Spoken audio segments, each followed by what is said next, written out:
புழல் ஜெயிலுக்கு போக வேண்டியது. புழல் ஜெயில். ஆமாம், 2008 அங்கே போகிறேன். அதுக்கு அடுத்து எனக்கு இருந்த ஒரே சாய்ஸ் சுப்ரீம் கோர்ட். சுப்ரீம் கோர்ட்டுக்கு நான் போகிறேன். அவங்க என்ன பண்ணாங்க, அது சரியாகவே கோத்ரூ பண்ணாங்களா இல்லையான்னு தெரியல. அந்த பேட் டைம் போனது வந்து பேட் டைம். நிர்பயா கேஸ்ன்னு கேள்விப்பட்டிருப்பீங்க இல்லையா, டெல்லியில். அந்த கேஸ் நடந்துக்கிட்டு இருக்க டயத்தில் தான் இந்த கேஸும் போகுது.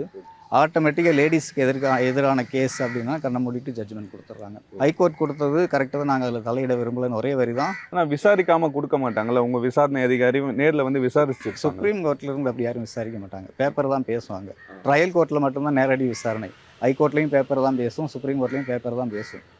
நம்ம வைக்கிற வக்கீல் இல்லை அங்கே இருக்க பிபி அவங்களுக்குள்ளே தான் ஆர்குமெண்ட் நடக்கும், நம்ம கிட்ட கூட சேர்க்க மாட்டாங்க. ஸோ அப்போது அவங்க வந்து என்ன பண்ணிட்டாங்க, ஹைகோர்ட் ஜட்ஜ்மெண்ட்டை பார்த்துட்டு அதில் கொடுத்துருக்கிறது கரெக்டாக தான், நாங்கள் அதில் தலையிட விரும்பலைன்னு ஒரே வரி தான் சுப்ரீம் கோர்ட் ஜட்ஜ்மெண்ட் முடிச்சுட்டாங்க. அடுத்து வேறு வழி கிடையாது.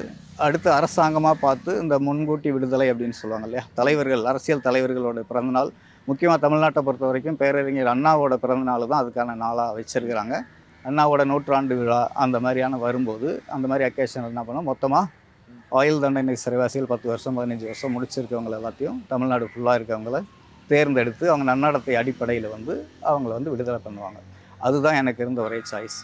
அது வரைக்கும் நான் அங்கே இருக்கிற நேரத்தை வந்து நல்லபடியாக நான் யூஸ் பண்ணிக்கிட்டேன். சொந்தக்கார பொண்ணை நம்ம சந்தோஷமாக இருக்கணும்னு கல்யாணம் பண்ணுறீங்க. 2 வருஷத்தில் அவங்க இப்போ நீங்கள் ஜெயிலுக்கு போகிறீங்கல்ல, அப்போ வந்து நம்ம ஒய்ஃப் இருந்தால் நமக்காக சாட்சி சொல்லியிருக்கலாம், இல்லை அவசரப்பட்டு அவங்க முடிவு எடுத்துட்டாங்கன்றது ஒரு கஷ்டம் இருக்கும்ல நமக்கு. அது எப்படி இருந்துச்சு உங்களுக்கு? நிச்சயமாக ரொம்ப கஷ்டம். அது வந்து எப்படி மீண்டு வர முடியாத அளவுக்கு பேர் அதிர்ச்சியாக தான் இருந்தது. நான் எக்ஸ்பெக்ட் பண்ணவே இல்லை எந்த அளவுக்கு ஒரு முடிவு ஆகும், லைஃப்பில் இப்படியெல்லாம் ஒரு இன்சிடென்ட் நடக்கும் அப்படின்னு கனவுல கூட நான் நினைக்கல. எதிர்பாராமல் அது மிட் நைட்டில் கனவுல நடந்த மாதிரி தான் இருந்தது.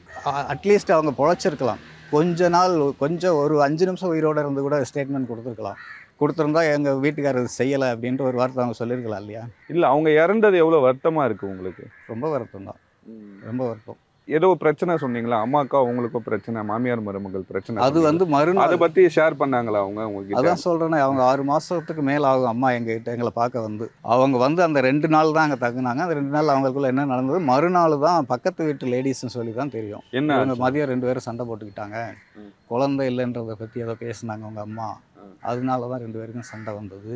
இதெல்லாம் வந்து எப்போ சொல்கிறாங்கன்னா இன்சிடென்ட் நடந்து முடிஞ்ச பிறகு. இதில் அம்மா ஒரு காரணமாக இருக்கும் அப்படின்றதுனால எனக்கு அம்மா கிட்ட அதிலேருந்து பேச்சுவார்த்தை கூட இல்லை.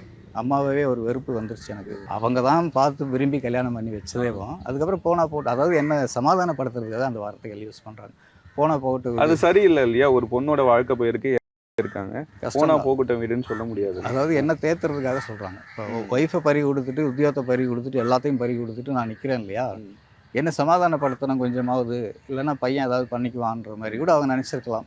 அதனால இது ரெகுலராக எல்லா பெரியவங்களும் சொல்கிற வார்த்தை தானே அது.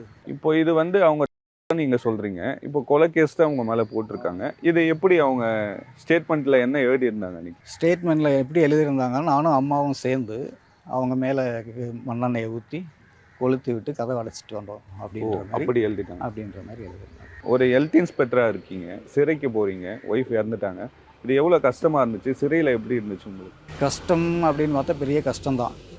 சொல்லப்போனால் நான் வந்து ரொம்ப கஷ்டப்பட்டு தான் படித்தேன்.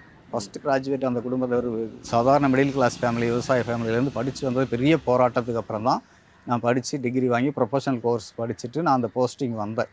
அது என்னோடய லட்சியமாகவே இருந்தது. எல்லாமே ஒரு நாள் நைட்டு கனவு கண்ட மாதிரி பறி போயிடுச்சு.